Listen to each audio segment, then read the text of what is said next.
The man worked himself to the limit trying to raise medical funds for his mother-in-law, yet his wife was still full of resentment, harboring blame toward him, always feeling he had not truly done his best. So she never told her husband Shinlei that she was pregnant. After that, Mylan lied that she had a week-long business trip, but in reality she went alone for a procedure. After the procedure she wandered around the mall by herself. Unexpectedly she suddenly fainted to the floor. When the hospital called, Shinlei finally learned the truth. He was completely shaken. He could not understand why Mylan hid her pregnancy from him, and even ended it without telling him. They sat silently in the car, until they returned home. Shinlei finally could no longer hold back, and asked what he had been thinking. Whose child was it? Of course yours. Then why did you end it? In fact, Shinlei knew. His wife still blamed him for her mother's passing, but he truly had done everything he could then. Mylan still clung to the fact that he disagreed with transferring hospitals. She said if the director had not helped them transfer, she would have knelt if that was what it took. But Shinlei knew the two hospitals were both top tier. There was no real difference, and transferring could delay treatment. Mylan insisted he was selfish and insincere, saying he just watched her mother suffer. Selfish and insincere. I stayed with your mom the whole time she was sick.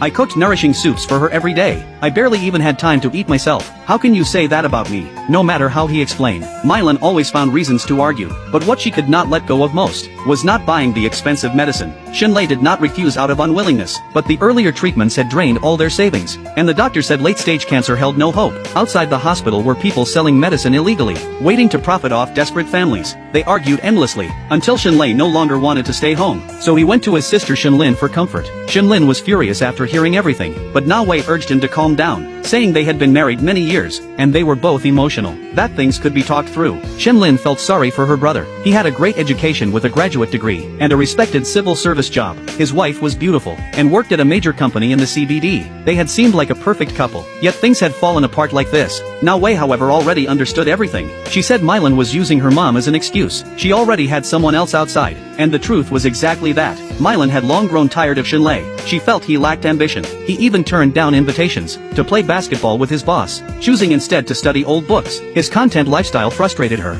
and in the big company Mylan worked in, she met wealthy clients every day, including her department head President Liu. During her mother's illness, President Liu easily lent her large sums, and offered all kinds of help. He often found excuses to invite her to dinner. Gradually she developed feelings for him, believing he could give her the life she wanted. Every time she left the glamorous city, and returned to their small apartment, she felt waves of disappointment, until President Liu tore up the debt note worth 400,000 right in front of her. But that act became the final trigger that ended their marriage. Mylan felt President Liu was wealthy and considerate, while Shinlei, though good to her, could not offer the life she desired.